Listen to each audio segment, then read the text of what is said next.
This call is now being recorded. This call is now taking notes. మణి నమః.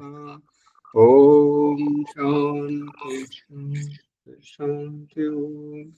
ఈ యొక్క ఉపనిషత్తు జ్ఞానగంగా అధ్యాత్మ సత్సంగానికి వచ్చేసినటువంటి వారందరికీ నమస్తే, స్వాగతం, సుస్వాగతం.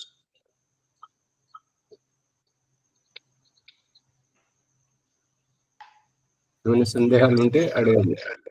ఆచార్జీ, అమ్మా, క్రియ అన్నప్పుడు క్రియ చేస్తూ తనకు తెలియకుండానే ఆ క్రియ ఆగిపోవటం, లేకపోతే తనంతట తాను ఆ క్రియలో ఒదిగిపోవటం, లేకపోతే చేసిన తర్వాత ప్రశాంతత అది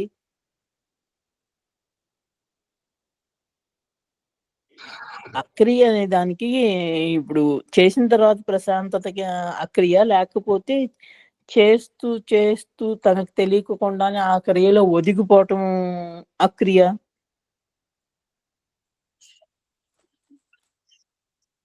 మీరు ఏదైనా పని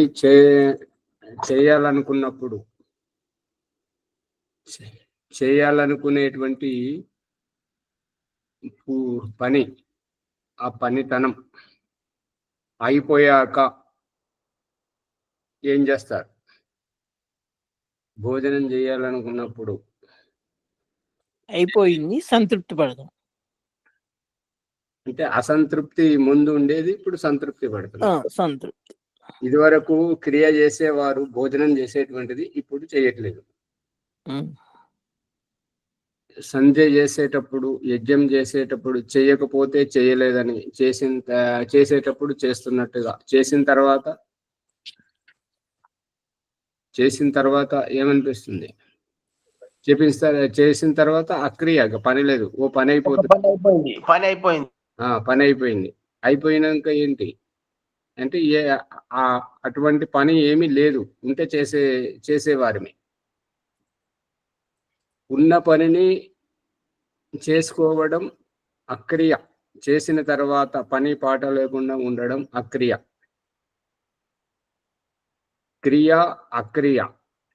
చేసే కంటే ముందు అసంతృప్తి, చేసిన తర్వాత సంతృప్తి, అసంతృప్తి నుండి సంతృప్తి వైపుకు రావడం ఈ జన్మల యొక్క ఉద్దేశం. భగవంతుడు ఏం చెప్తున్నాడంటే, నువ్వు క్రియ అక్రియ ఈ రెండింటికి అతీతంగా ఉండు. సుఖము దుఃఖము, చేయాలనేటువంటి అసంతృప్తి, దుఃఖము, దెబ్బ తగిలిందనేటువంటి బాధ, మరియు గాయము మానిపోయిన తర్వాత, జ్వరము తగ్గిపోయిన తర్వాత, నొప్పి తగ్గిపోయిన తర్వాత సంతృప్తి. ఈ సుఖము దుఃఖము, ఈ యొక్క ఆనందము బాధ, ఈ ఆనందము ఇబ్బంది, వీటన్నింటికి అతీతంగా ఉండు, సుఖ దుఃఖాలకు అతీతంగా ఉండమని చెప్పేసి భగవంతుని సందేశం. జీవుడు అల్పజ్ఞుడు కాబట్టి లేనప్పుడు లేదని, ఉన్నప్పుడు నాకు దొరికిందని సంతోషం. ఈ యొక్క సుఖ దుఃఖాలలోనే జీవుడు ఇమిడి ఉంటున్నాడు. సుఖ దుఃఖాలలో ఇమిడి ఉన్నంత వరకు ఈ జన్మ జరా మరణాలు తప్పవు. భగవంతుడు ఏమంటున్నాడంటే, నువ్వు గనుక ఆ జన్మ జరా మరణ ఈ దుఃఖ బంధనముల నుంచి తప్పించుకోవాలంటే నువ్వు సుఖమును సుఖముగా ఎంచకు, దుఃఖమును దుఃఖముగా ఎంచకు, సాక్షిభూతంగా ఉండు, తటస్థంగా ఉండు, అచేత స్థితి. అందుకని నువ్వు తటస్థంగా ఉంటే నిన్ను సుఖము ప్రభావితం చేయకూడదు, దుఃఖము ప్రభావితం చేయకూడదు. సుఖ దుఃఖాలేవి ప్రభావితం చెయ్యవు. సుఖము వచ్చినప్పుడు నువ్వు ప్రభావితం కాకు, దుఃఖం వచ్చినప్పుడు నువ్వు ప్రభావితం కాకు, బాధపడకు. సుఖానికి సంతోషపడకు, దుఃఖానికి బాధపడకు అనేటువంటిది భగవంతుని సందేశం.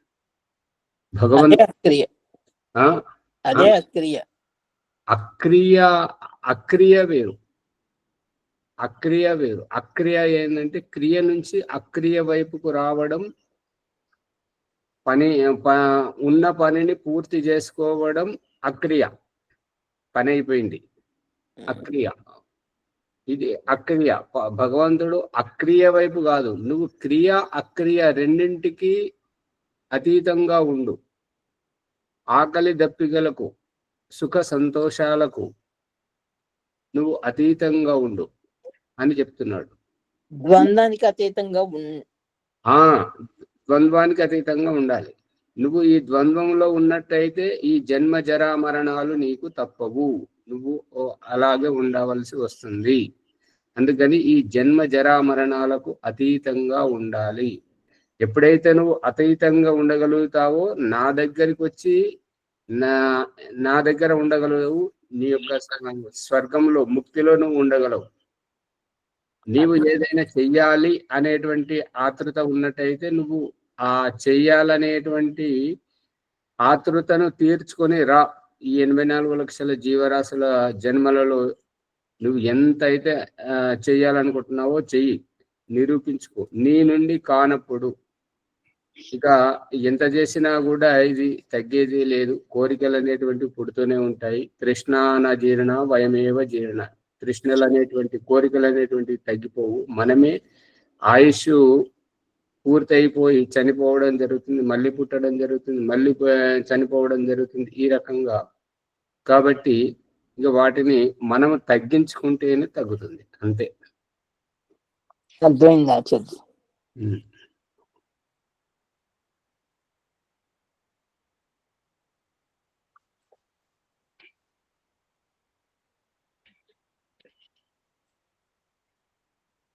శ్వేతర ఉపనిషత్తు 4వ అధ్యాయంలో ఉన్నాము. నువ్వు నీకు స్త్రీత్వము పురుషత్వము లేదు, నపుంసకత్వం అంతకంటే లేదు. నువ్వు మనిషివి కావు, పశువు కాదు, పక్షువి కాదు, ఏది కాదు. కానీ ఈ జన్మలు ఎత్తుతున్నప్పుడు త్వం శ్రీ, నువ్వు స్త్రీగా అనబడతావు, గుర్తించబడతావు. త్వం పుమానసి, నువ్వు పురుషుడవుగా గుర్తించబడుతుంటావు. త్వం కుమార, నువ్వు కుమారుడు, బాలుడవు. కుమారి లేదా కుమారిగా, బాలికగా, బాలుడు బాలికగా గుర్తించబడతావు.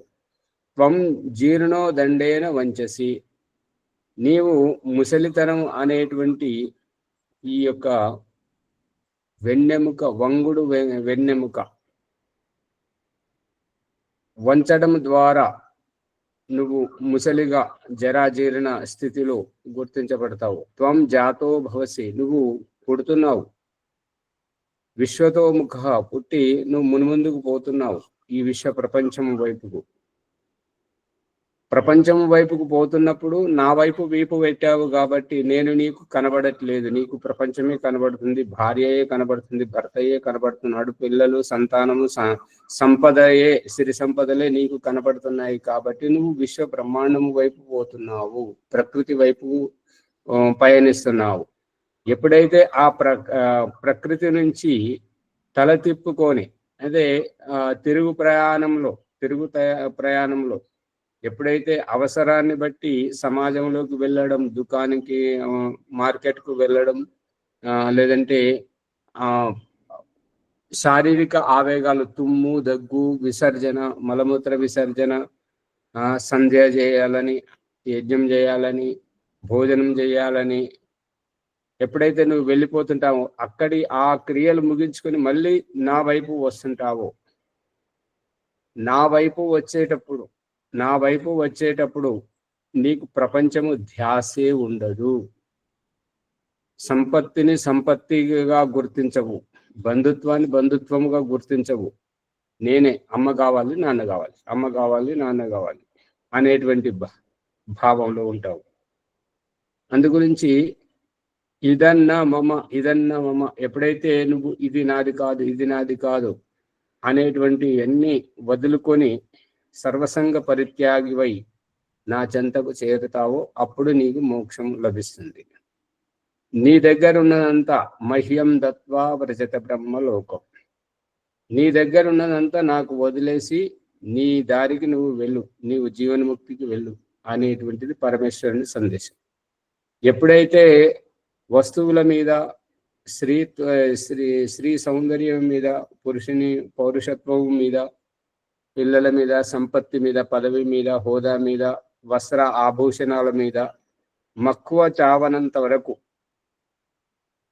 మక్కువ తీరనంత వరకు నీవు జన్మ జరా మరణములతోటి ఆ మక్కువను తీర్చుకో, దానితో తృప్తి పడిన తర్వాత నా వద్దకు రా అనేటువంటిది సందేశం.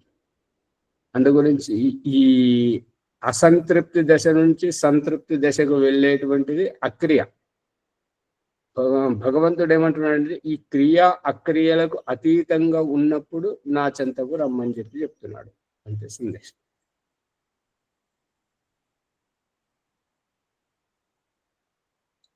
నీలహ, ఇప్పుడు 4వది చూడండి. నీలహ పతంగో హరితో లోహితాక్ష తడిద్ గర్భ రితవ సముద్రాః అనాదిమత్వం విభుత్వేన వర్తసే యతో జాతాని భువనాని విశ్వా. ఈ యొక్క నీల అంటే ఆకాశం మాదిరి నీలి రంగు. పతంగ ఈ యొక్క ఎగిరి పడేటువంటి సీతాకుక్క చిలుకలు, ఆ విధంగా ఈ జన్మలు. హరిత ఈ వృక్ష వనస్పతి ఆకుపచ్చ రంగు. లోహిత ఎరుపు రంగు. అక్ష కన్నుల వంటి. తడిద్ అని అంటే కంపాయమానం, కదులుతున్నటువంటి తడిద్. గర్భం ఈ యొక్క లేనటువంటి గర్భం ఎదగడం, ఎదిగినటువంటి గర్భం జన్మింపజేయడం. ఈ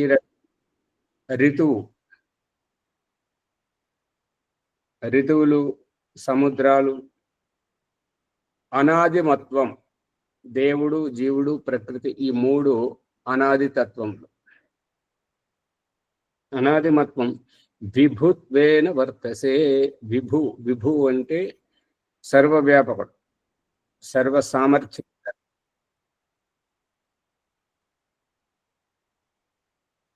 ఏ రకంగానైతే ఒక ప్రధానమంత్రి దేశమంతటా, ముఖ్యమంత్రి ప్రదేశమంతటా ఆధికారికంగా ఉంటాడు, దేహములో దేహి సైతం ఆధికారికంగా ఏ అవయవం మీదైనా ఎక్కడైనా తన ప్రభుత్వాన్ని, తన అధికారాన్ని చేపట్టడం గురించి, అధికారాన్ని చూపించడం గురించి వర్తసే నువ్వు వ్యవహరిస్తున్నావు. యతో జాతాని భువనాని విశ్వ. ఈ యొక్క అండపిండ బ్రహ్మాండాలు, అష్టవసువులు ఏవైతే ఉత్పన్నమవుతున్నాయో అన్నింటిలో నువ్వు వస్తుంటావు, పోతుంటావు. నీ అసంతృప్తితో వస్తుంటావు, సంతృప్తితో పోతుంటావు. అందు గురించి ఇదంతా నీ ప్రపంచం, నీ యొక్క ప్లాట్ఫారం. అజాం ఏక లోహిత శుక్ల కృష్ణాం బహ్వీ ప్రజా సృజమానాం స్వరూప. అజో హ్యేకో జుషమాణో అనుశేతే జహాత్యేనాం భుక్త భోగాం అజో అన్యః. అజాం అంటే ఈ యొక్క ప్రకృతి గురించి చెప్తున్నాడు. ఈ ప్రకృతి ఎటువంటిది అంటే అజాం ఏకాం లోహిత శుక్ల కృష్ణాం. ఈ ఒక ప్రకృతి ఉన్నది, అది ఎటువంటిది అంటే లోహితం అంటే ఎరుపు రంగు, ఎరుపు రంగు అంటే రజస్సు, శుక్లం అంటే తెలుపు, తెలుపు అంటే సత్వం, కృష్ణ అంటే నలుపు, తమస్సు. ఈ 3 సత్వ, రజస్, తమస్సు ఈ యొక్క విడివిడి విభాగాల్లో ఉన్నటువంటి దానిని భగవంతుడు ఎప్పుడైతే ఏకత్రితం చేశాడో, సత్వ, రజస్, తమస్సులను ఏకత్రితం చేయడం జరిగిందో, అప్పుడు బహ్వీ ప్రజా, ఈ 84 లక్షల జీవరాశుల రూపంలో అనేక మంది సంతానముగా సృజమానాం స్వరూప, రూపాకృతితోటి వివిధ జన్మలతోటి సృష్టించడం జరిగింది. అజో హ్యేకో, ఈ ఈ యొక్క ప్రకృతి రూపాలలో ఏక అజహ, ఏక జీవాత్మ అనేటువంటి అజ. అజ అంటే జన్మించజాలని. జన్మించజాలడం అంటే ఏంటంటే, ఇప్పుడు జీవాత్మకు పరమాత్మకు ప్రకృతికి జన్మ లేదు. జన్మ జర మరణాలు ఇవి లేవు. అవి నిత్య శాశ్వతములు అన్నట్టుగా, అందుకే అనాది పదార్థములుగా గుర్తించబడుతుంది. అజో హ్యేకో జుషమానో, జుష ప్రీతి సేవనయో, ఈ యొక్క అజ జీవాత్మ, ఈ జీవాత్మ అనేటువంటిది ఏంటంటే అప్రీతి నుంచి ప్రీతి వైపుకు, అసంతృప్తి నుంచి సంతృప్తి వైపుకు అనుషేతే, నిరంతరంగా గతిమానం అవుతుంది. జహాత్యేనాం, ఎప్పుడైతే మురికి వస్త్రాలను వదిలి శుభ్రమైన వస్త్రాలను ధరించడం జరుగుతూ ఉంటుందో, స్నానము సాకుతోటి పాత వస్త్రాలను, మురికి వస్త్రాలను వదిలి స్నానమైన తర్వాత శుభ్రమైన వస్త్రాలను ఏ రకంగా ధరించడం జరుగుతుందో, ఆ విధంగా భుక్త భోగాం అజో అన్యః, ఈ భుక్త భోగం, ఈ యొక్క కర్మఫలము అనుభవించడం జరుగుతుంది జీవాత్మ ద్వారా. అది ఏ రకంగానూ ఎట్లా అనుభవిస్తుందో దాని గురించి చెప్పడం జరుగుతుంది. ద్వాసుపర్ణ, ఆరవది చూడండి. ద్వాసుపర్ణ సయుజా సఖాయ సమానం వృక్షం పరిషస్వ జాతి తయోరణ్య పిప్పలం స్వాదువత్య అనశ్నన్యో అభిచాక శీతి. శోభమ్మ గారు మైక్ బంద్ చేయండి. ఈ యొక్క ద్వా అంటే రెండు, సుపర్ణ అంటే మంచి, సు అంటే మంచి, పర్ణ అంటే రెక్కలు, మంచి రెక్కలు కలిగినటువంటి రెండు పక్షులు. సయుజ అంటే స అంటే చక్కగా, యుజ అంటే కలిసి ఉన్నటువంటి, అన్యోన్యంగా ఉన్నటువంటి, స్నేహపూర్వకంగా ఉన్నటువంటివి. సఖాయ మిత్రభావంతో, స్నేహభావంతో. సమానం వృక్షం, ఒకే వృక్షము పైన, ఒక పక్షి ఒక వృక్షము, ఇంకొక పక్షి ఇంకొక వృక్షము కాకుండా ఇద్దరు కలిసి ఒకే వృక్షముపై పరిషస్వ జాతే విరాజమానమై ఉన్నారు. తయోరణ్య, ఆ రెండు పక్షులలో ఒకటి, తయోహో ఆ రెండింటిలో, అన్య ఒకటి, పిప్పలం స్వాదువత్య, ఈ జీవాత్మ అనేటువంటి పక్షి సుఖ దుఃఖము అనేటువంటి ప్రతిఫలాలను అనుభవిస్తూ ఉంది. ఏదైతే అసంతృప్తితో పని చేస్తుందో, పనికి తగినటువంటి పారితోషికం ఏదైతే పరిణామము లభిస్తుందో, సుఖము దుఃఖము అనే పరిణామము లభిస్తుందో, ఆ సుఖ దుఃఖ ఫలాలను జీవాత్మ అనే పక్షి భుక్త భోగాగా అనుభవిస్తుంది అన్నమాట. ఏ రకంగా కర్మ చేస్తే అటువంటి ఫలితాన్ని అనుభవిస్తుంది. అజోహ్యన్య, ఇక పిప్పలం స్వాదువత్య నా అశ్నన్యు అభిచాక శీతి, ఇక రెండవ పక్షి నా అశ్నన్ ఏమీ తినకుండా, అభిచాక శీతి కేవలం సాక్షిభూతంగా చూస్తూ ఉంది. ఈ రహస్యాన్ని భగవంతుడు మన జీవిత వ్యవహారంలో పిల్లలను తల్లిదండ్రుల ముందు, పిల్లలు ఏంటంటే చిలిపిగా ఇది కావాలి అది కావాలని కోరికలు కోరడం, తల్లిదండ్రులు ఆ కోరికలను నెరవేర్చుకుంటే, పిల్లలకి ఏదైనా కావాలంటే తినేటువంటి పదార్థం ఇస్తే వాళ్ళు తింటూ ఉన్నప్పుడు, వాళ్ళు సంతోషపడుతున్నప్పుడు, వాళ్ళు పడుకున్నప్పుడు, లేస్తున్నప్పుడు, ఆడుకుంటున్నప్పుడు ఈ తల్లిదండ్రి ఒక సాక్షిభూతంగా ఏ రకంగా చూస్తుంటారో. ఎందుకు అలా చూస్తున్నారు అని అంటే, వాళ్ళని కనిపెడుతున్నారు. పిల్లలు తమకు హాని చేసుకుంటారని చెప్పేసి హాని చేసుకోకుండా వాళ్ళని కాపాడడానికి చూస్తూ ఉన్నారు. మరి పిల్లలు ఆడుకుంటూ ఉంటుంటే తల్లిదండ్రులు ఎందుకు చూస్తున్నారు అని అంటే, తల్లిదండ్రులు అనుభవంతో ఎదిగిన వారు ఆ చిలిపి ఆటలతో ఎదిగి ఈ యొక్క అనుభవపేతమైనటువంటి జీవితంలో ఒదిగి ఉన్నటువంటి వారు. పిల్లలు ఇప్పుడిప్పుడే వచ్చినటువంటి వారు విక్షిప్తమైనటువంటి మనస్తత్వంతో, చంచలత్వం అనేటువంటి భావజాలంతో, క్షణికానందం అనేటువంటి భావావేగంలో ఉన్నటువంటి వారు. అందు గురించి ఆ పిల్లలు స్వాధిపత్య స్థితిలో ఉన్నారు. ఈ జీవాత్మలన్నీ పిప్పలం స్వాధిపత్య సుఖ దుఃఖాలను అనుభవించేటువంటి ఆ యొక్క రుచి అరుచి అనేటువంటి అసంతృప్తి నుంచి సంతృప్తి దశలోకి వస్తున్నారు. కాబట్టి ఇక్కడ చెప్పబడుతున్నటువంటిది ఏంటంటే, ఎప్పుడైతే తినాలి, తాగాలి, పడుకోవాలి, లేవాలి, సుఖము అనుభవించాలనేటువంటి భావజాలం ఉన్నంత వరకు ఈ మృత్యువు తప్పదు అనేటువంటిది సందేశం. ఎప్పుడైతే సుఖ దుఃఖాలకు అన్ని అతీతంగా ఉండడం, సుఖ దుఃఖాలకు అతీతంగా అంటే ఎవరైనా పిలిచారా సరే సరే, పిలవలేదా సరే సరే, ఎవరైనా మాట్లాడారా మంచిది, మాట్లాడకపోయినా మంచిదే, ఎవరైనా మన ఇంటికి వచ్చినా మంచిదే, రాకపోయినా మంచిదే, ఎవరింటికి అయినా మనం వెళ్ళినప్పుడు మనతోటి మనల్ని పలకరించినా, మనకు భోజనం పెట్టినా, నీళ్ళు ఇచ్చినా మంచిదే, ఇవ్వకపోయినా మంచిదే, భోజనం పెట్టకపోయినా మంచిదే, వాళ్ళ ఇంట్లోకి రానిచ్చినా మంచిదే, రానివ్వకపోయినా మంచిదే. దేనికి మనము కుంగిపోకుండా, బాధపడకుండా, అవును వాళ్ళకు అంతవరకే తెలుసు, వాళ్ళది సంకుచిత బుద్ధి, వాళ్ళు అంతవరకే అర్థం చేసుకున్నారు, అంతవరకే అది వారి స్వభావం అని వాళ్ళను వ్యవహారహీనులుగా, వాళ్లకు మర్యాదలు తెలియవు అనేటువంటి అజ్ఞానులుగా భావించి ఉపేక్షించడం వారిని. ఇంకొకటి ఏంటంటే ఉపేక్ష అపేక్ష ఏమీ లేకుండా అంతవరకే. ఇక అవును మనం అనుకొని వెళ్ళాము, కాలేదు, దానికి బాధపడాలి ఎందుకు, ఈ రకంగా ఇబ్బంది పడాలి ఎందుకు? అందుకని సాక్షిభూతంగా సహజంగా ఉండాలి. పిల్లల దగ్గరికి పోయినప్పుడు తల్లిదండ్రులు పిల్లల నుండి ఏ రకంగానైతే ఏమీ ఆశించకుండా ఉంటారో అదే విధంగా ఈ యొక్క అధ్యాత్మ సాధనలో ఉన్నటువంటి ప్రతి యోగి, ప్రతి యోగ సాధకుడు, సాధిక, ప్రతి ఒక్కరూ అపేక్ష ఉపేక్ష లేకుండా సాక్షిభూతంగా.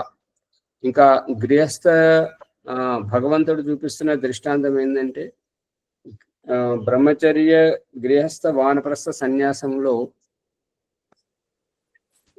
బ్రహ్మచర్యాశ్రమానికి వానప్రస్థ సన్యాసాశ్రమానికి వారికి వారి సాధనమయంగా బ్రహ్మచర్యంలో చదువుకోవాలనేటువంటి ఏకైక ఉద్దేశం, వానప్రస్థంలో సాధన చేయాలని, సన్యాసాశ్రమంలో సాధించిన ప్రతిఫలదాన్ని సమాజానికి ఉపదేశించాలనేటువంటి దృష్టికోణంతో గృహస్థునికి సంపాదించాలి, సంపాదించకుండా ఒకరి మీద ఆధారపడి ఉండకూడదు, నిరంతరం ఎంత వీలైతే అంత నీతి నిజాయితీతోటి సంపాదించుకోవాలి, సంపాదించినటువంటి ధనమును సుఖమును అనుభవించాలి.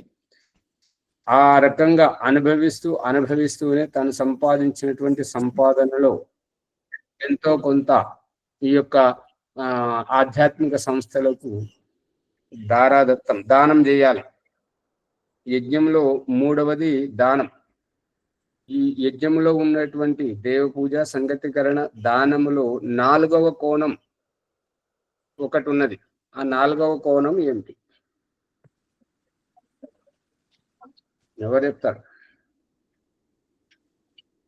4వ కోణం ఆచమనములో 3 ఆచమనములు, కానీ 4వ కోణం ఇంకొకటి ఉంది. ఈ ఆచమనంలో పవిత్రమయ్యేటువంటిది సమిధాదానములో 3 సమిధలు, కానీ 4వది ఉంది. యజ్ఞోపవీతంలో 3 పోగులు ఉన్నాయి, 4వ కోణం ఉంది. జలప్రసేచనంలో 3 దిశలు ఉన్నాయి, కానీ 4వది కూడా ఉంది. ఇది గుర్తించాలి. యజ్ఞోపవీతంలో అమ్మగారు చెప్పండి. చేసేవాళ్ళు. ఆచమనం ఎవరైతే చేస్తున్నారో, ఎవరికైతే ఈ యొక్క కంఠం సరిగా లేదు, కంఠంలో కఫం వస్తుందో, వాణి సరిగా లేదో ఆ కంఠమును సవరించుకునేవారు. ఎవరికైతే బద్ధకం, సోమరితనం, ఆలస్యం, నిద్ర వస్తున్నటువంటి తంద్ర వస్తున్నటువంటి వారికి ఈ ఆచమనం ద్వారా ఆ తంద్ర దూరం అవుతుంటది, బద్ధకం, సోమరితనం దూరం అవుతుంటుంది. యజ్ఞోపవీతం, తల్లి, తండ్రి, గురువు, ఈ ముగ్గురి సంరక్షణలో ఎదుగుతున్నటువంటి పిల్లలు. సమిధాధానంలో బాల్యం స్త్రీ పురుషుల యొక్క బాల్యం బ్రహ్మచర్యాశ్రమం, మరియు వివాహం పెళ్లి చూపులు, వివాహం గృహాశ్రమం. తర్వాత గృహాశ్రమం పెళ్లి చేసుకొని ఇద్దరు ఒకటైన తర్వాత పుట్టేటువంటి సంతానం రెండవ సమిధ. వానప్రస్థ సన్యాసం, గృహత్యాగం మూడవ సమిధ. చేస్తున్నది ఎవరు? వారు. ఎవరైతే పుట్టారో, ఎవరైతే ఈ జన్మను తరిస్తున్నారో వారు. జలప్రసేచనంలో అదితి, అనుమతి, సరస్వతి ఎవరి గురించి? ఈ అదితి ఎవరికి అదితి, అనుమతి ఎవరికి అనుమతి, సరస్వతి ఎవరికి సరస్వతి. తల్లి ఎవరి కోసం తల్లడిల్లుతుంది? తండ్రి ఎవరిని తన వారసుడిగా, తన ఉత్తరాధికారిగా భావించి తన జీవితాంతం సంపాదించిన సంపత్తినంతా దారాదత్తం చేసి విశ్రాంతి తీసుకుంటాడు. ప్రయోజకులను చేసి వాళ్ళ కాళ్ళ మీద వాళ్ళని నిలబెట్టి విశ్రాంతి తీసుకుంటాడు. అక్షర జ్ఞానంతో విద్యను నేర్పి సామాజిక వ్యవస్థలో ప్రత్యేక గుర్తింపునిచ్చి తనను గురువు అనిపించుకునేవాడు.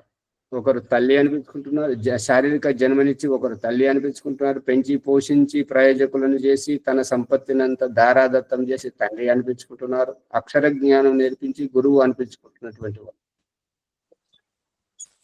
ఎవరిని? తల్లిదండ్రి సంతానమును, గురువు శిష్యుణ్ణి. ఆ శిష్యుడు నాలుగవ దిశ, అందుకే చుట్టూ తిరుగుతుంటాడు. అదితి కేవలం తూర్పు దిశలోనే ఉంటది, అనుమతి పడమర దిశలోనే ఉంటది, సరస్వతి ఉత్తర దిశలో ఉంటది.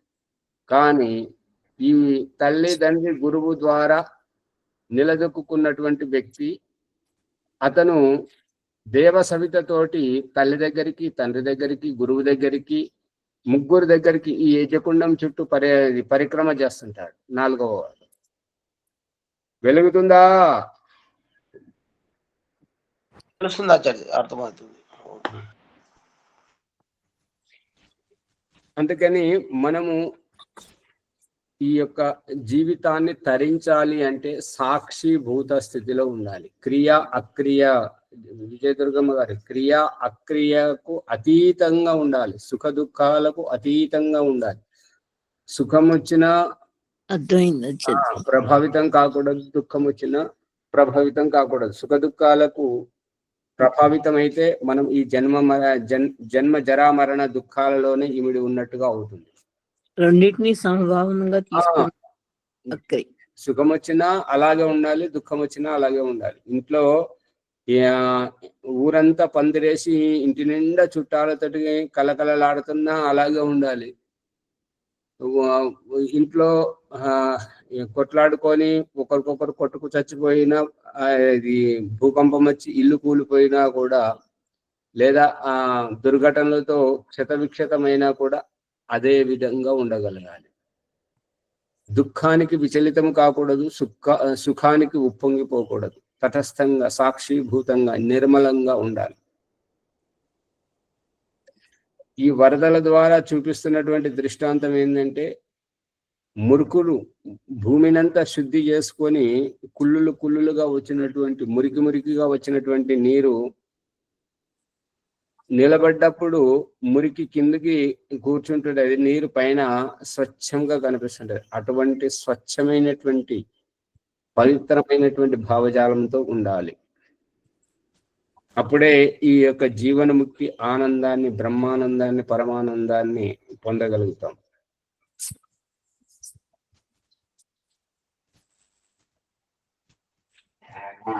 ఆ తర్వాత 7వది చూడండి. సమానే వృక్షే పురుషో నిమగ్నో అనీషయా శోచతి ముహ్యమానః జుష్టం యదా పశ్యతి అన్యం ఈశమస్య మహిమానమితి వీతశోకః. సమానే వృక్షే, తను ఉన్నటువంటి ఈ వృక్షంలోనే చూడాలి అని అంటే ఈ దేహము అనేటువంటి వృక్షం, దేహం అనేటువంటి వృక్షంలో నేను అనేటువంటి ఆత్మ తప్పు చేయబోతున్నప్పుడు ఇది తప్పు చేయొద్దు అని చెప్పేసి భయము, భుగులు పుట్టించి, వణుకు పుట్టించి మనల్ని ఆ తప్పు నుంచి చూస్తున్నటువంటిది పరమాత్మ తత్వం. మనకు మంచి చేసేటప్పుడు ఉల్లాసం, ఉత్సాహం కనపరచజేసి తద్వారా మనల్ని ఆనందింపజేస్తూ పరవశింపజేస్తున్నటువంటిది ఆ పరమాత్మ తత్వం. ఈ దేహం అనేటువంటి వృక్షంలో నేను అనేటువంటి ఈ జీవాత్మ పక్షి నువ్వు తప్పు చేయొద్దు అని హెచ్చరిస్తున్నటువంటిది పరమాత్మ పక్షి. పరమాత్మ సాక్షిభూతంగా ఉంటాడు. నేను అనేటువంటి ఈ జీవాత్మయే స్త్రీ శరీరంలో స్త్రీ యొక్క జీవితం వ్యవహారంతో, పురుష శరీరంలో పురుషుని యొక్క జీవిత వ్యవహారంతో ఈ సుఖ దుఃఖాలను అనుభవిస్తూ ఉంటున్నటువంటిది. ఈ యొక్క దేహంలో ఏ రకంగానైతే ఉందో అదే రకంగా ఈ యొక్క విశ్వ బ్రహ్మాండం లోపల 84 లక్షల జీవరాశుల్లో ఉండేటువంటిది జీవాత్మ పక్షి. మరియు ఈ జీవాత్మలకు 84 లక్షల వైవిధ్యములతో అనేక రకాల శరీరాలను, జన్మలను ప్రసాదిస్తున్నటువంటిది మరియు బంధమోక్షాలను కలిగింపజేస్తున్నటువంటిది న్యాయకారి పరమేశ్వర తత్వం. ఈ యొక్క భూకంపాలు సృష్టించడం, వర్షాన్ని కురిపింపజేయడం, మేఘాలను గర్జింపజేయడం, విద్యుత్తును మెరిపింపజేయడం, ఈ యొక్క అశుద్ధిని సూర్యకిరణాలతో శుద్ధి చేయడం, మరియు గాలిని ప్రవహింపజేసి ప్రాణులకు ఊపిరి అందించి బ్రతికింపజేయడం, ఇదంతా ఈశ్వరుడు చేస్తున్నటువంటిది. దేవుడు, జీవుడు, కనబడే రూపం ప్రకృతి రూపం, కదులుతున్న రూపం జీవాత్మ రూపం. ఈ యొక్క ప్రకృతికి జీవాత్మకు అతీతంగా ఉండి ఈ యొక్క సూర్యుడిని ఉదయింపజేయడం, అస్తమింపజేయడం, భూమిని పరిభ్రమింపజేయడం, ఈ యొక్క చంద్రునితోటి శుక్లపక్షం, కృష్ణపక్షం, ఉరుములు, మెరుపులు, ఈ యొక్క కాలం తోటి ఈ గతిమానం అన్ని చేయిస్తున్నటువంటి వాడు, ఒక ప్రళయాలు గావిస్తున్నటువంటి వాడు, భూకంపాలు సృష్టిస్తున్నటువంటి వాడు, దావానాలు ఈ యొక్క భూమి నుండి వృక్ష వనస్పతుల ద్వారా అన్నాన్ని పండింపజేస్తున్నటువంటి వాడు పరమేశ్వరుడు. కనబడ్డాయా ఒక వృక్షం మీద 2 పక్షులు? దేహంలో ఆత్మ పరమాత్మ, ఈ యొక్క బ్రహ్మాండంలో ఈ యొక్క కనబడే రూపం ప్రకృతి రూపం, కదిలే రూపం జీవాత్మ రూపం, శాసిస్తున్న రూపం పరమాత్మ రూపం. శోభమ్మ గారు పదే మైకును ఆన్లో పెడుతున్నారు, అది కుయ్యమంటున్నారు. నేను బంద్ చేస్తున్నాను, మీరు ఓపెన్ చేస్తున్నారు. అదే చాలా అవుతుంది, నాకేది అర్థమైతే లేదు. సరే బంద్ చేశాను, దాన్ని ముట్టకండి. ఈ రకంగా సమానే వృక్షే, సమానం ఒకే స్థాయిలో. ఇప్పుడు సమానం వృక్షం అంటే ఒక ఇంటిలో తల్లి, తండ్రి, పిల్లలు ఏ రకంగానైతే ఉంటుంటారో ఆ రకంగా ఈ యొక్క అండపిండ బ్రహ్మాండంలో జీవాత్మ పరమాత్మ, ఈ దేహంలో నేను అనే ఆత్మ, నా అంతరాత్మ అనేటువంటి పరమాత్మ, ఈ ఒకే వృక్షంలో ఇద్దరు ఏ రకంగానైతే నిమగ్నమై ఉన్నారో, ఒకరు పురుషార్థం చేసేటువంటి వారు పురుషార్థం చేయడానికి నిమగ్నమై ఉండడం, క్రియ చేయడానికి నిమగ్నమై ఉండడం, ఇంకొకరు అనీషయ శోచతి, ఇప్పుడు ఒకరు క్రియ చేయడానికి ఎలా చేయాలి, ఎట్లా చేయాలి అని చెప్పేసి శోకం చేయడం, ఆలోచించడం. అనీషయ ఈశ్వరుడు కాకుండా, స్వామిత్వం కాకుండా, శోచతి అంటే బాధపడడం. ముహ్యమాన పని కాకముందు బాధపడడం, పని అయిన తర్వాత ఆహా పని అయిపోయింది అని ముహ్యమాన సంతోషపడడం, ఉత్సాహపడడం. జుష్టం ఇంకా ఎప్పుడైతే దాని పరిణామం వస్తుంటుందో దానితోటి ప్రీతిపూర్వకంగా ఉండడం. యదా పశ్యతి ఈ యొక్క వ్యవహారం అంతా ఎప్పుడైతే చూడడం జరుగుతుందో, అన్యం ఈశమస్య ఇంకొకరిని నేను నా జీవితం ఈ యొక్క నాకు ఈ జీవితాన్ని ప్రసాదించినటువంటి వాడు, ఈ యొక్క కర్మాలకు ఫలితంగా న్యాయం చేకూరుస్తున్నటువంటి వాడు. అన్యం ఈశం ఇంకొక, అన్యం అంటే ఇంకొక, ఈశం అస్య మహిమానం అస్తి మహిమాన్వితుడు, అతడు కనపడకుండా ఉన్నాడు, మన లోపల ఉన్నాడు, మన బయట ఉన్నాడు, మనం చేసే ప్రతి పనిని గమనిస్తున్నాడు. అందుకని మనం జాగ్రత్తగా ఉండాలని తెలుసుకొని భీత శోకాన్ని తరిస్తుంటాడు జీవాత్మ. ఇవన్నీ సత్యార్థ ప్రకాశం 7వ సముల్లాసం ప్రారంభంలో దయానంద సరస్వతి వ్యాఖ్యానం చేశాడు. అక్కడ చూడండి.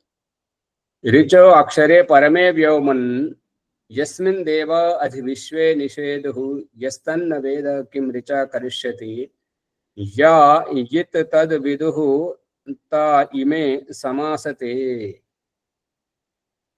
రిచో అక్షరే, ఈ యొక్క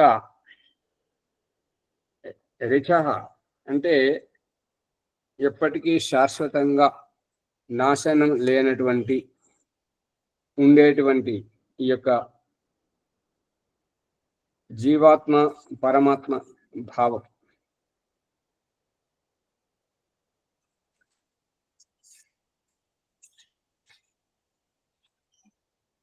రిచ అంటే ఈ యొక్క నాశనం లేనటువంటి వేద మంత్రముల ద్వారా అభివ్యక్తమైనటువంటి జ్ఞాన స్వరూపం వేదవాక్యం.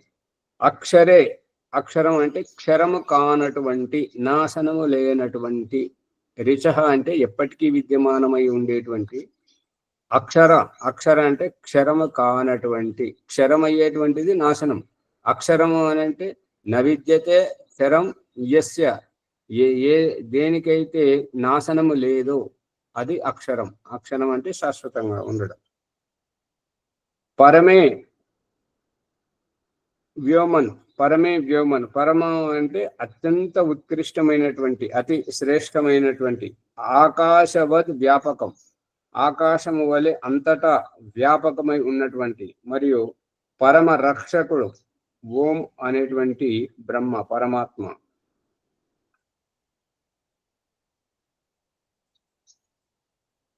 యస్మిన్ ఎందులోనైతే, ఏ యొక్క విశ్వ బ్రహ్మాండంలోనైతే దేవా దివ్య భౌతికమైనటువంటి పదార్థములో జ్ఞాని విద్వాన్ ఆత్మ, ఈ యొక్క జీవాత్మలు. దేవా అంటే జీవాత్మలు, శరీరంలోనైతే ఇంద్రియాలు. విశ్వే ఈ యొక్క సంపూర్ణమైనటువంటి దేహములో, సంపూర్ణమైనటువంటి దేహములో ఇంద్రియాలు ఆత్మ. మరి బ్రహ్మాండంలోనైతే జీవాత్మలు పరమాత్మ. అధి నిషేధు అధ్యాసీన్ ఆధారభూతంగా. ఇప్పుడు మనం ఒక కుర్చీ మీద కూర్చున్నాం, ఒక సోఫా మీద కూర్చున్నాం. మనం కూర్చోవడానికి ఆధారం, నడవడానికి భూమి ఆధారం. ఈ యొక్క ఆధారభూతంగా ఏది లేకపోతే మన ఉనికి ఉండదు. ఆ ఉనికికి ఆధారం అంటే దానికి కింద, ఇప్పుడు మనం భూమి పైన ఉంటున్నాం, భూమి ఆధారం లేకుండా మనం ఉండలేము. మనం ఉండలేము అంటే మనం అంటే ఇక జీవాత్మలు ఏ ఆధారం లేకుండా ఉండగలవు. అందుకే ఛ అని పోయేటప్పుడు, చనిపోయేటప్పుడు ఎక్కడికి పోయిందంటే దయానంద సరస్వతి అంత్యేష్టి సంస్కారం ఆరంభంలో ఎక్కడికి పోయారంటే వాయువాలయంలోకి, అంటే గాలిలోకి. గాలి ఎక్కడ ఉన్నది అని అంటే గాలి వీస్తూనే ఉంటుంది, నిరంతర ప్రవాహమానంగా ఉంటుంటది, సంచరిస్తూ ఉంటుంటది. అందుకని ఆత్మకు ఏ ఆధారము అక్కర్లేదు. ఏ ఆధారము అంటే వాయు ఆధారంగా, ఈ పంచమహాభూతాల ఆధారంగా రావడం, పంచమహాభూతాల గుండంగానే శరీర రూపం దాల్చుకోవడం, బ్రతకడం, మరియు చనిపోయేటప్పుడు కూడా పంచమహాభూతాల గుండానే అన్న ఓషధుల ద్వారా పురుషుని నుండి స్త్రీ గర్భాశయానికి, అక్కడ నుండి స్త్రీ పురుష శిశువులుగా పుట్టి ఆయువు అయిపోయినప్పుడు వెళ్ళిపోవడం. చెప్పండి ప్రభాకర్. ఆత్మకు ఆధారం అవసరం అనే కదా ఆచార్య. అదే ఆత్మకు పంచమహాభూతాలు ఆధారం. వాయువు అవసరం, వాయువు అవసరము, గాలి అవసరం, వాయువు అవసరము, సూర్యరశ్మి అవసరము, నీరు అవసరము, ఈ యొక్క భూమి అవసరం. ఈ యొక్క దేహానికి మాత్రం ఈ స్థూల రూపమైనటువంటి ఇంకా భూమి అవసరం. భూమి ఆధారంగానే ఈ యొక్క 84 లక్షల జీవరాశులు అనేటువంటివి ఉన్నాయి.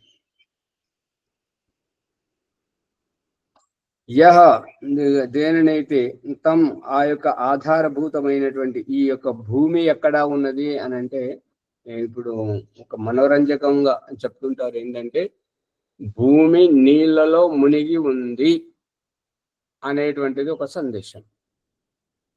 కానీ భగవంతుడు చూపిస్తున్న దృష్టాంతం ఏంటంటే, ఈ యొక్క హిందూ మహాసాగరం కానీ, అరబ్ సాగరం కానీ, దీంట్లో అక్కడక్కడ మట్టి దిబ్బలు కనిపింపజేయడం. ఇప్పుడు ఈ చెన్నై నుంచి వచ్చిన నిత్యానంద్ గారు ఒక ద్వీపానికే అతడు ఆధ్యాత్మిక దేశంగా పేరు పెట్టి దాన్ని ఆ ద్వీపమును తన స్వామిగా ఉండడం. మళ్ళీ ఈ యోగా ఋషి రామ్దేవ్ గారికి కూడా ఒక ద్వీపాన్ని రాసిచ్చారు అనేటువంటిది వినికిడి. అటువంటి ద్వీపాలతోటి కనబడుతున్నటువంటి ఈ మట్టి దిబ్బలతోటి కనబడుతున్నటువంటి రహస్యం ఏంటంటే, భూమి మీద నీళ్లు ఉన్నాయి, అక్కడక్కడ ఎత్తుగా మట్టి దిబ్బలు ఉండడం వల్ల అక్కడక్కడ భూమి కనిపిస్తుంది.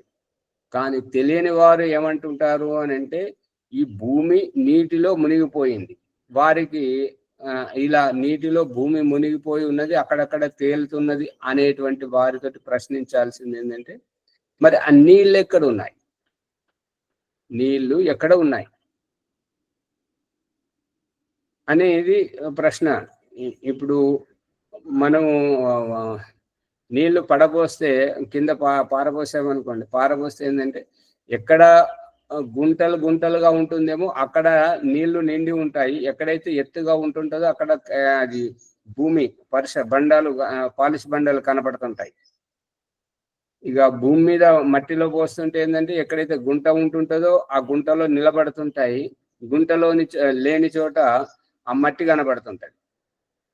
అంటే దీని అభిప్రాయం ఏంటంటే, భూమి మీద నీళ్లు ఉన్నాయి, ఎక్కడైతే ఎత్తుగా ఉంటుంటుందో అక్కడ ఈ యొక్క మనుషులు నివసిస్తున్నారు, ఈ యొక్క ఖండాలు ద్వీపాలుగా గుర్తించబడుతున్నాయి. ఇప్పుడు మనం ఉన్నటువంటిది ఈ యొక్క నల్ల నేరేడు పళ్ళను నల్ల నేరేడి చెట్లను జంబూ అంటుంటారు.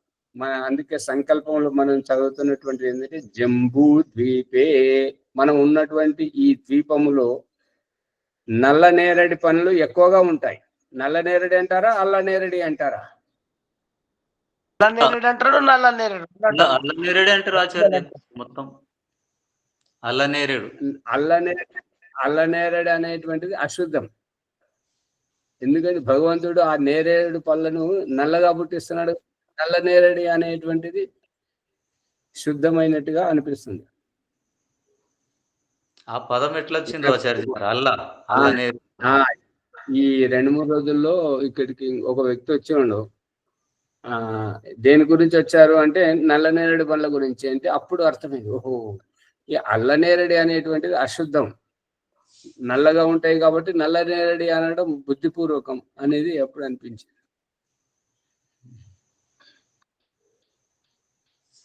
నీరు పల్లా మెరుగు, నిజము దేవుడు ఎరుగు అంటే అది అది అది అది సందేశం. ఇప్పుడు నిన్నటి ఒక ప్రకరణంలో తెలిసింది ఏంటంటే,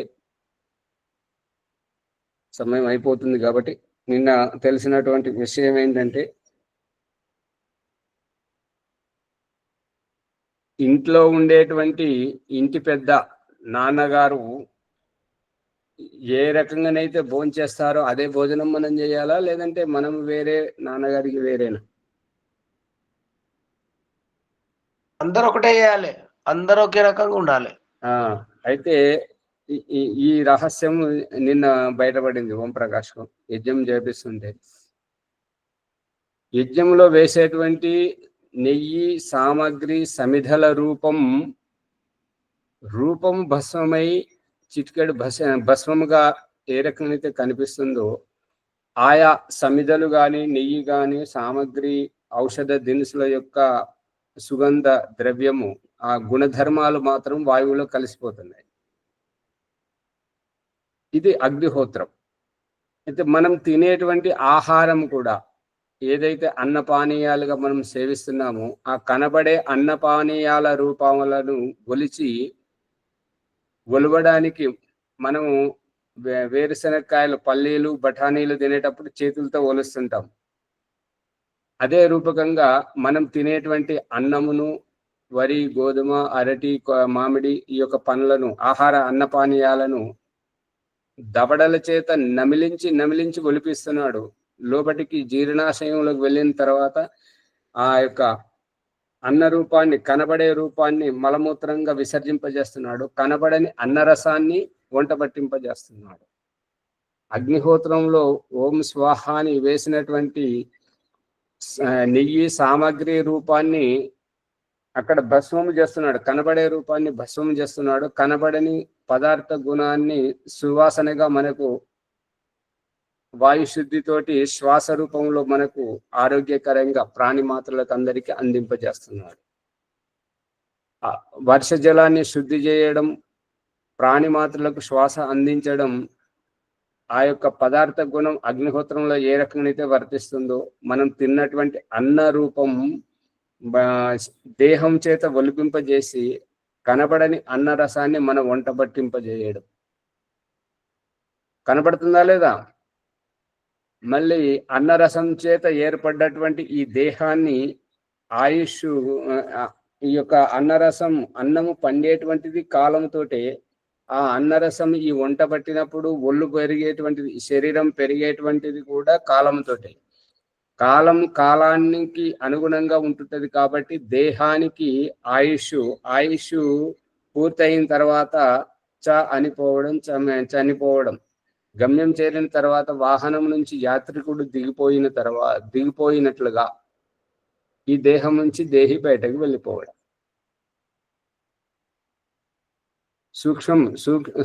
స్థూలానికి చూపిస్తున్నాడు, సూక్ష్మానికి సూక్ష్మం చూపిస్తున్నాడు. స్థూలానికే మృత్యువు, స్థూలానికే నాశనము, సూక్ష్మానికి లేదు అనేటువంటిది సందేశం. సమిధల రూపం, సామగ్రి నెయ్యి రూపం స్థూలానికే ఆ యొక్క అగ్ని భస్మం చేస్తుంది, సూక్ష్మానికి చెయ్యదు. యజ్ఞంలో వేసే సమిధలు, ఆ నెయ్యి అవన్నీ ఎట్లా ఆవుతి అయిపోతాయో శరీరంలో వేసేది కూడా అంత ఆవిరి అయిపోతేనే అప్పుడు శరీరం బాగుంటది, మనం కూడా బాగుంటామండి. ఓం. అర్థమవుతుంది అమ్మగారు? సువర్చలమ్మ గారు పట్టుకుంటున్నారా లేదా? పుష్పమ్మ గారు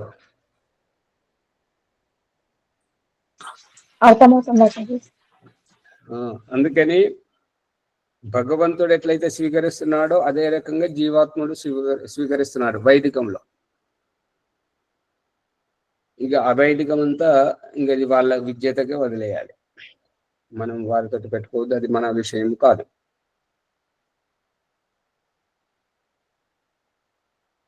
అంటే వైదికము చాలా లోతుగా ఉన్నటువంటిది.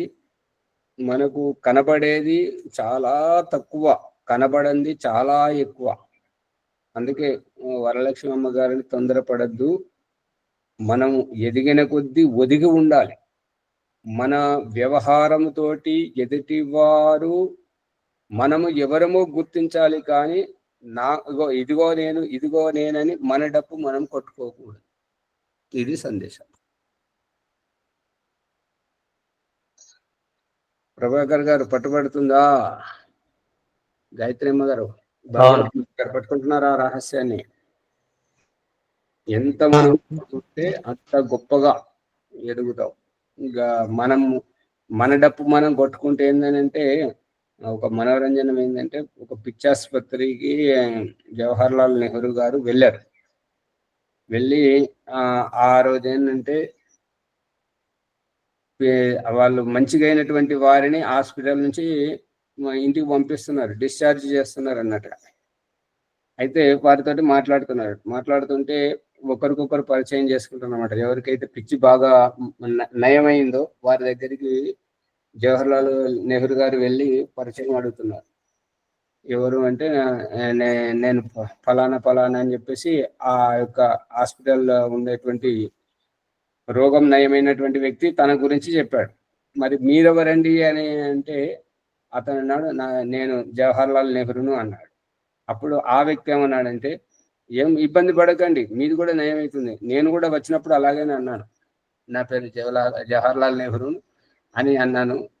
ఇప్పుడు మీరు కూడా జవహర్ లాల్ నెహ్రూ అంటున్నారు కదా, మీరు కూడా మీ పిచ్చి కూడా కుదురుతుంది, మీరు ఇక్కడికి మంచి స్థానానికి వచ్చారని అంటున్నారు.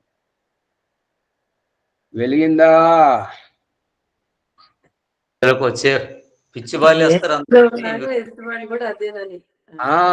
అంటే ఇప్పుడు వచ్చే వాళ్ళంతా పిచ్చి వాళ్ళే అని అర్థం. ఇప్పుడు దీన్ని లోకంలో సామెత ఏమంటారంటే, పచ్చ కామెలు వచ్చిన వారికి లోకమంతా పచ్చగానే కనిపిస్తుంది అని చెప్పేసి అంటారు కదా, ఆ రకంగా. ఏది మాట్లాడరు, కామెలో తెలియదు, ఏది తెలియదు. సరే, సమయం అయిపోతుంది, ముందుకు తీసుకెళ్ళండి.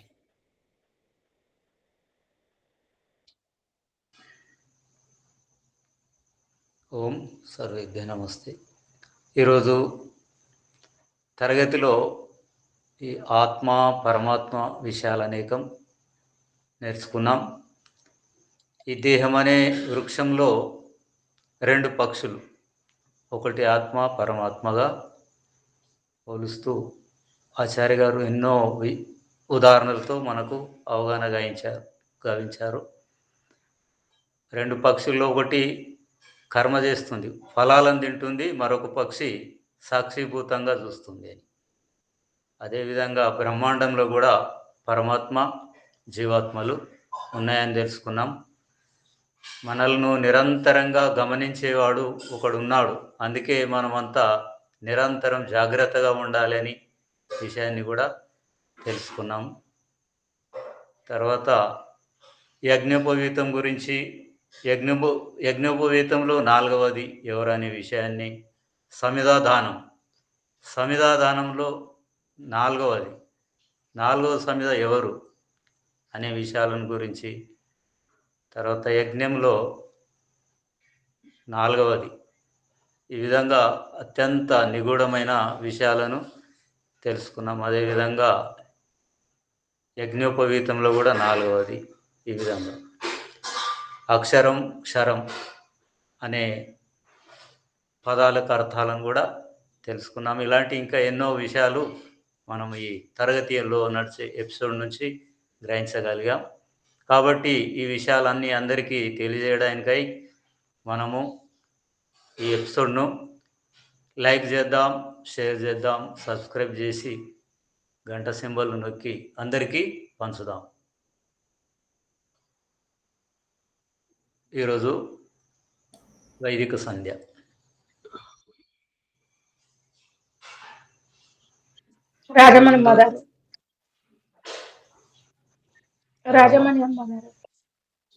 రాజమణి అమ్మగారు వైదిక సంధ్య చేయిస్తారు.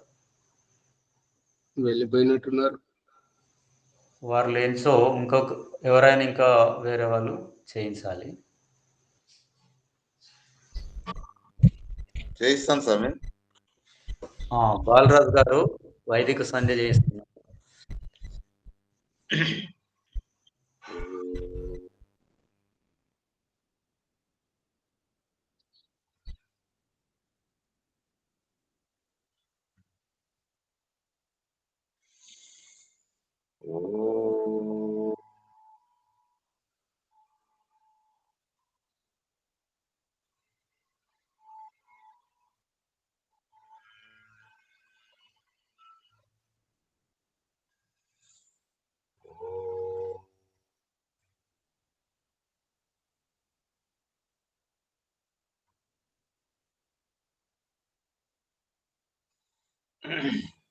ఆచమన మంత్రం. ఓం అమృతోపసరణమసి స్వాహ. ఓం అమృతాభిధానమసి స్వాహ. ఓం సత్యం యశశ్రీర్మయసి సేతాం స్వాహ. ఆచమన మంత్రం. ఓం శన్నో దేవి రవిష్టయ ఆపో భవంతు పీతయే శయ్యో రవిస్రవంతు నః. ఇంద్రియ స్పర్శనం. ఓం వాక్ వాక్. ఓం ప్రాణ ప్రాణ. ఓం చక్షు చక్షు. ఓం శ్రోత్రం శ్రోత్రం. ఓం నాభిః. ఓం హృదయం. ఓం కంఠః. ఓం శిరః. ఓం భావ్యాం యశోబలం. ఓం కరతల కరవృష్టే. మర్జన మంత్రం. ఓం భో పునాతు శిరసి. ఓం భో పునాతు నేత్రయో. ఓం భో పునాతు కంఠే. ఓం మహ పునాతు హృదయే. ఓం జన పునాతు నాభ్యాం. ఓం తప పునాతు పాదయో. ఓం సత్యం పునాతు పునఃశిరసి. ఓం కం బ్రహ్మ పునాతు సర్వత్ర. అథ ప్రాణాయామం. ఓం భూ. ఓం భువః. ఓం స్వః. ఓం మహ. ఓం జనః. ఓం తపః. ఓం సత్యం. అథ ఆకర్షణ మంత్రం. ఓం ఋతం చ సత్యం చ విద్యా తపసో జజాయత. తతో రాత్రాజాయత. తతః సముద్రో వర్ణవః. సముద్రాధర్ణవాదది సంవత్సరో అజాయత. అహోరాత్రాణి విదధాత్ విశ్వస్య మిషతో వసి. సూర్యచంద్రమసౌ ధాత యథా పూర్వమకల్పయత్. దివం చ పృథ్వీం చ అంతరిక్షం మధో స్వాహా. ఓం శన్నో దేవీరభిష్టయ ఆపో భవంతు పీతయే శయ్యో రవిస్రవంతు నః. అత మనసా పరిగె. ఓం ప్రాచీ దిగగ్నిరధిపతి రసితో రసితాదిత్య ఇషవః. తేభ్యో నమో దిపతిభ్యో నమో రక్షితభ్యో నమ యశభ్యో నమ. ఏభ్యో అస్తు. యో అస్మాన్ దేష్టియం వయం దిస్మస్తం ఓజంబే దద్మః. దక్షిణాదిగింద్రోధిపతి క్షిరక్షిరాది రక్షితా పితర ఇషవః. తేభ్యో నమో దిపతిభ్యో నమో రక్షితభ్యో నమ యశభ్యో నమ. ఏభ్యో అస్తు. యో అస్మాన్ దేష్టియం వయం దిస్మస్తం ఓజంబే దద్మః. ప్రతీచి దిగ్వరుణోధిపతి పృథాకు రక్షితాన్నమిషవః. తేభ్యో నమో దిపతిభ్యో నమో రక్షితభ్యో నమ యశభ్యో నమ. ఏభ్యో అస్తు. యో అస్మాన్ దేష్టియం వయం దిస్మస్తం ఓజంబే దద్మః. ఉదీచి దిగ్ సోమోధిపతి స్వజో రక్షితా శనిరిషవః. తేభ్యో నమో దిపతిభ్యో నమో రక్షితభ్యో నమ యశభ్యో నమ. ఏభ్యో అస్తు. యో అస్మాన్ దేష్టియం వయం దిస్మస్తం ఓజంబే దద్మః. ధ్రువాది విష్ణురధిపతి కల్మాషగ్రీవో రక్షితా విరుధైషవః. తేభ్యో నమో దిపతిభ్యో నమో రక్షితభ్యో నమ యశభ్యో నమ. ఏభ్యో అస్తు. యో అస్మాన్ దేష్టియం వయం దిస్మస్తం ఓజంబే దద్మః. ఉద్వాది బృహస్పతి రధిపతి చిత్రో రక్షితా వర్షమిషవః. తేభ్యో నమో దిపతిభ్యో నమో రక్షితభ్యో నమ యశభ్యో నమ. ఏభ్యో అస్తు. యో అస్మాన్ దేష్టియం వయం దిస్మస్తం ఓజంబే దద్మః. ఉపస్థాన మంత్రం. ఉపస్థాన మంత్రం. పరమాత్మ ఉపస్థానం అంటే నాకు అత్యంత సమీపంలో పరమాత్మ ఉన్నాడు అని. ఓం జాత వేదసే సునవామ సోమమరతి యతో నిదాతి వేదః సనః పశ్చాదతి దుర్గాని విశ్వ నావేవ సింధుం దురితాగ్నిః. ఋగ్వేదం 199. ఉత్పన్నమైన మానవులందరి చేత ఎరగబడు ఓ పరమేశ్వర, మా సర్వస్వం సమర్పిస్తున్నాము. లోభముతో ఎవరిని త్యాగం చేయజాలని ధనమును నిశ్చయింతగా నశింపజేయునని ఎరుగుదుము. ఓ అగ్ని ప్రకాశ స్వరూప, ఎలాగైతే భయంకర అలల మధ్య ఒక కుశల నావికుడు అవలీలగా గమ్యం చేరునట్లే నీవు మా దుఃఖ దౌర్మ్యాశాలను పరిష్కరించి చేస్తున్నావు. ఓం చిత్రం దేవానముదగాదనీకం చక్షుర్మిత్రశ్చ వర్ణశ్చాగ్ని ఆప్రాత్యావ పృథివీ అంతరిక్షం సూర్యాత్మ జగతు సచ్చ. యజుర్వేదము 13:46. ఓ వరణీయ ప్రకాశ అగ్ని స్వరూప ఈశ్వర, ఇంద్రియ స్పర్శములతో అనుకూల విధంగా విచిత్రమైన సకలాండ పిండ బ్రహ్మాండ యొక్క ద్యుస్థానము భూమి మరియు అంతరిక్షానికి సూర్యుడు ఆత్మ మాదిరిగా జగత్తు అంతటికి స్థిరముగా ఉంచుతున్నాడు. కాబట్టి సుస్థిరమై ఉన్నాడు. ఓం ఉదిత్యం జాతవేదం దేవం అవంతికే తవ దృశే విశ్వాయ సూర్యం. ఉదయించబోయేటి ఉత్పన్నమైన వారందరి చేత ఎరుగుబడుతున్న దివ్య స్వరూపుడని కిరణములు తీసుకొని పోతున్నాయి. ఆ విశ్వ బ్రహ్మాండీయ సూర్యుని దృశ్యాన్ని చూస్తున్నాం. ఓం ఉద్వయం తమసస్పరిశ్ర పశ్యంత ఉత్తరం దేవం దేవత్ర సూర్యమగన్మ జ్యోతిరుత్తమం. మనమంతా మన అజ్ఞాన అవిద్య మూర్ఖత్వాన్ని ఏవగించి అన్ని విధాల పైకి లేచి తమ ఆత్మీకోన్నతి వైపుకు చూసుకోవాలి. మనం మొట్టమొదటి ఆధ్యాత్మిక ప్రేరణ దాయకుల నుండి నేటి వరకు అందరం ఆ ఉత్తమ జ్యోతి స్వరూప సూర్యదేవుని వద్దకే చేరుకుంటున్నాము.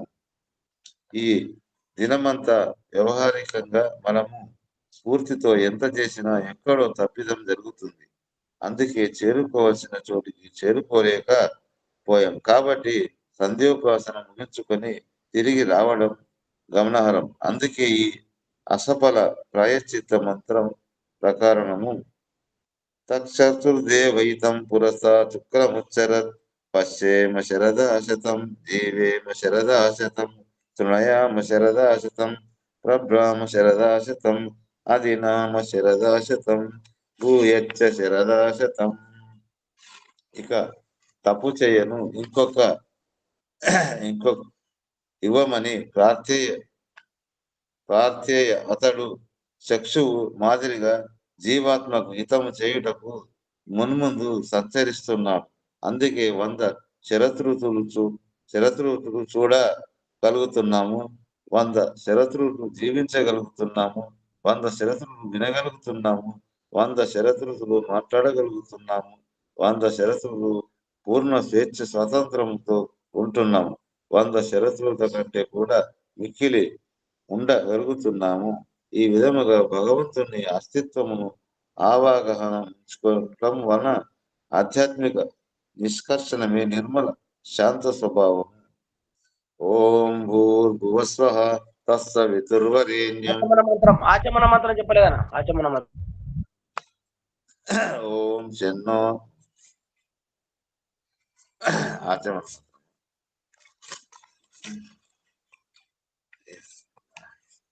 ఓం శన్నో దేవీరభిష్టయ ఆపో భవంతు పీతయే శయ్యోరభిస్రవంతు నః.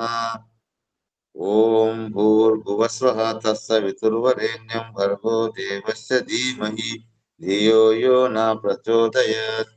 ఓ ప్రాణులకి ప్రాణదాత, ఓ సకల దుఃఖ వినాశక, ఓ స్వయం సుఖ స్వరూపుడై తమ ఉపాసకులను స్వయం సుఖానంద ప్రదాయక పరమాత్మ ఆ యొక్క సవిత స్వరూపుని వరణీయత మన దుఃఖములు భస్మమై దివ్య స్వరూపుని ధారణ చేయుటకు మా బుద్ధిని సన్మార్గంలో ప్రేరేపించుగాక.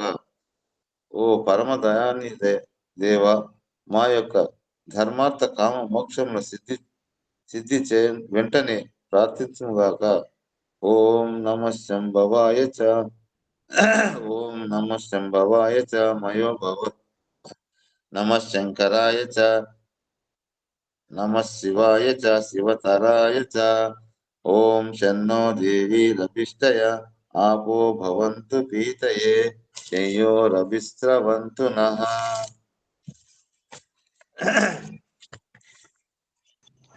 ధన్యవాదాలు. శాంతి ప్రకరణం.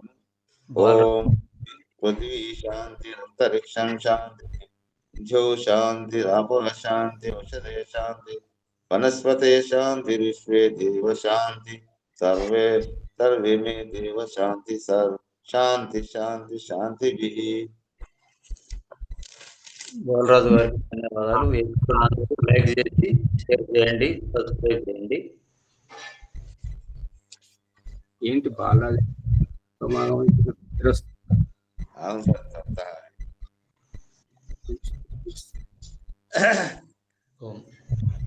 ఓం ఆచార్య నమస్తే. సర్వేభ్యో నమో నమః.